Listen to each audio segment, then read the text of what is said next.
Commissioner, thank you so much.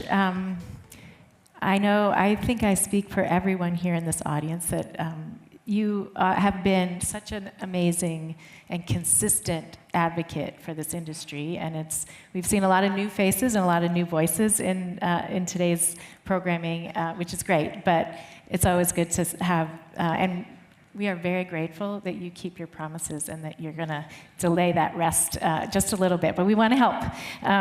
So I want to start by talking about the rebuilding of trust. As I just mentioned, you have engendered trust with the industry throughout some really rough years for the industry, and there's definitely been some challenges on the industry side. So from your vantage point and with all of your experience, what does it look like to rebuild trust? What are the role of the industry players, of the regulators? Yeah, and I will note that you obviously have a lot of trust because you let me sit right here next to your bag. Well, if you manage to steal out of my bag while we're doing this, that'll be impressive to behold. But anyway, I think that we do have some work to do in rebuilding trust, and part of it is just being more transparent about how we're thinking about things and doing what I was just kind of trying to do, which is ponder together. What does this actually look like? What does a good regulatory framework look like? We, as a task force, have put out a lot of questions. We've gotten a lot of answers. I know some people are hesitant about engaging, but I think as they see that we really are interested in hearing from people, we're trying to figure out what we can do in the immediate term, and so I'm hoping people will see some examples of that. The staff of our Division of Corporation Finance put out guidance on mining, put out guidance on meme coins. We're trying to find things that we can provide guidance on early on to tell you we really are trying to figure out how to do this. And then we hope people will come in and try to work with us on where they need relief so they can move forward, or where they need a no action letter so they can move forward. And that too should help to rebuild the trust. But there's a bit of a climb there. Yes, there is, and I think that's why we all welcome the fact that you are the one who's leading that crypto task force, because it has to start, with small steps, and you're the perfect lead for that.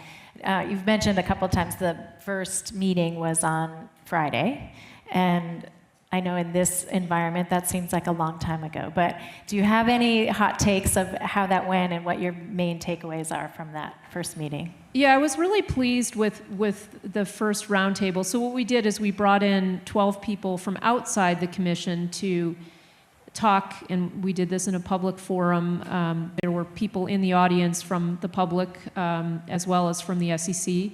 People could submit questions. But what we were really trying to do is grapple with this fundamental threshold question of when is a crypto asset even a security? And I think what came out of that is not surprising in many ways, but it's surprising because of the way the SEC has approached this over recent years in enforcement actions, among other ways, which is to sort of conflate the transaction and the asset. And really what I think there was diversity of views on the panel, which was great, but I think there was sort of a consistent theme, which is you do have to think about the transaction. Even if it's not a security, it could be sold in a transaction that's a securities transaction. So deal with that, and then think about other types of crypto assets. Can you bucket those in a way that makes sense? Some might be securities, but as I've said, I think many of those are probably not securities, and so can we provide some clarity on how people can think about that? And based on, obviously you put out the 48 questions, and if you read those in order, there's the definitional questions are up at the front, and when we look back historically with regulatory change, definitions tend to be foundational parts of it, as you've mentioned, we need to know what we have jurisdiction over before we start boiling the ocean. So I think, for example, with Dodd-Frank, I think in retrospect, if swap and security-based swap had been defined on the front end, the implementation might have been a bit smoother. So is it, given that was the topic of the first roundtable, and just is the sequencing of the questions something we should take a signal from, or was that more coincidental? Well, I mean, we do think that's a really important threshold question, but at the same time, I think people need to know that we're trying to move forward, so we're trying to do multiple things at the same time. We're holding the roundtables, we're getting lots of important feedback that way, but we're also going to get important feedback.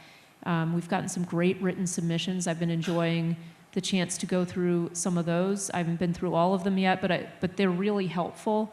And so what we're trying to do is pick out areas where we can either, provide a view of the staff or the commission early on, and then we're trying to find areas where we can provide some relief. And I think some of those ideas are going to come out through this interaction and engagement.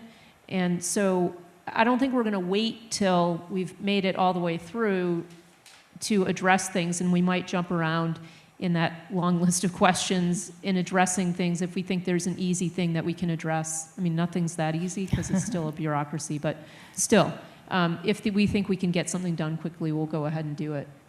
And I guess another point I think that's really important in thinking about things, and as you watch what we're doing, we are thinking iteratively, and so if you see that we put out guidance on something and you say, oh, but I wish they had answered this question too, there may be, the desire may be to get the general guidance out there and then to deal with the more difficult, complicated questions in a next step. And so if you think, hey, the SEC can, based on the analysis in this first document, they could take the next step, then do the analysis for us and tell us that you think that's a step that we can take. So based on that first roundtable, have you had enough time to think about whether, speaking of iterating on things, are there any changes that you have already thought about in terms of how you're going to continue the task force work and the engagement with the industry? Well, I think that I really thought the roundtable was, for me, really a very interesting event. It was 4 hours, and I didn't get bored during that 4 hours, so I hope others didn't either. We'll play around with how we do things.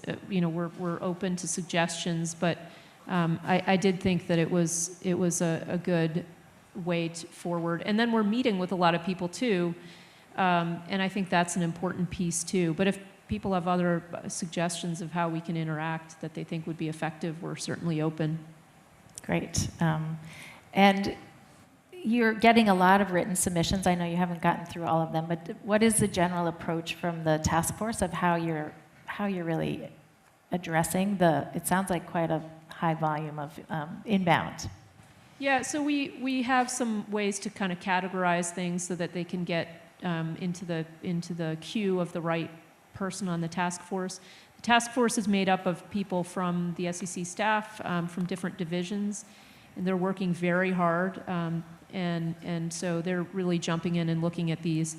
And so that's kind of how we're trying to do it, is make sure we know what topics are being addressed in those written submissions, and then we can get them to the right people. And I think you've mentioned a couple of things already, but I'll give you a moment because you have a very captive and very willing audience. If you have any additional advice, guidance, requests in terms of how the industry should be engaging to make sure that this is the most productive, I will give you that opportunity. I appreciate that, and I think really if you have suggestions for what's low-hanging fruit, tell us what those suggestions are. As in any exercise like this, prioritization is difficult. We have limited staff resources. Although we have great people on the roundtable, they're working with people in the divisions who also have a lot of other non-crypto responsibilities. We certainly, a number of people are leaving the SEC as well, and so that will leave gaps in some places. We have a deep bench of talent, but there'll still be some need to recognize that some of the folks who would have been helping will not be there to help. So that will also factor into how we think about prioritization. I guess my other piece of advice is always patience. So, on the one hand, I want you to get in there and give us ideas, and on the other, I want you to be patient and know that we're trying to work as quickly as we can, but we do have some constraints. So I want to ask about, we all appreciate that you're taking very quick action. You're in terms of some of the enforcement actions and pausing those or dismissing those. some of the guidance that's gone out, the meme coin guidance. But when you look at staff level guidance, you have the meme coin guidance. When Howie met Gary's speech, the FinHub and CorpFin framework, they are not durable. So on the one hand, it's great to get guidance, but what is your hopeful output and outcome from the crypto task force in terms of trying to have something that in the long term is more durable? Yeah, I think durability is important because things certainly can change at a regulator. You want to make sure that you're baking, if you find a good approach, it should be baked in. And I think there are a couple of ways that can be done. We can do rulemaking, and I think that's something that we hope to do. And so some of it can be baked in that way. And then obviously Congress is working very hard on their legislation. And so they can include things in statute, which makes it even more durable. Yes. So looking ahead to when we have a clear, good regulatory framework, which I'm sure is a lot sooner than we think right now. But traditionally, the folks who have oversight in traditional markets have very different skill sets than you would need to really be able to oversee blockchain, crypto, digital assets, the engineering, the technical skills. Is it too early for the SEC to be thinking about how you'll address that upskilling of the oversight? I mean, that's always a challenge for any regulator. And I think that's why principles-based regulation is really helpful, to say we have this objective, we want you to meet this objective, we don't care what technology you use, you figure out what technology to use to get to that place. And then it's really important for us to talk to people on the outside. It's great if we can bring people in who have knowledge, and we try to do that. You know, even over traditional markets, things change very rapidly, and so having people who have recent industry experience come in and bring that knowledge of what's going on is really useful. We've had some people come to us from the crypto world, which is great. And we hope that more people will be willing to do that. You can think of it as putting a couple years in at a regulator. You don't have to commit to spending the rest of your career there.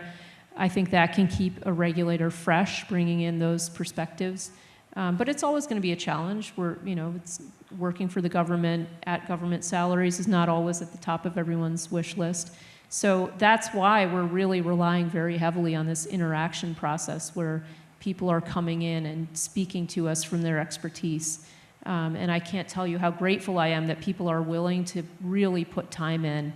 I see the time that goes into preparing those written submissions. I see the time that goes into coming in and meeting with us. And we really do rely on that. Yeah, and I think that going back to my first question about building trust, I think having spent 17 years in the U.S. government, I think that should be something that is top of mind as this trust is being built between the industry and the government, that hopefully that won't be as big of a gap. It won't be as big of a leap to say, oh yeah, I'm going to spend a few years. That's literally why I left the government, because I thought there was too big of a knowledge and trust gap between private and public, and I had only been in the government. So I'm a big believer in that. That's a great point, too. It is helpful to have people who have been in the government because they can understand how things work on that side and the concerns that are driving government's decisions. So I think that's great that you took that knowledge out, and it needs to go the other way, too. Yeah, well, and I think it also helps to remember that everyone inside the government is human and has a job to do, and so I do think that is getting a little bit more of that back and forth, whether it's through all of the engagement that you are leading the charge on, written roundtables, one-on-one conversations, but also just actually working on both sides. So when you look ahead 3 years, if you and I are sitting here 3 years from now, and you imagine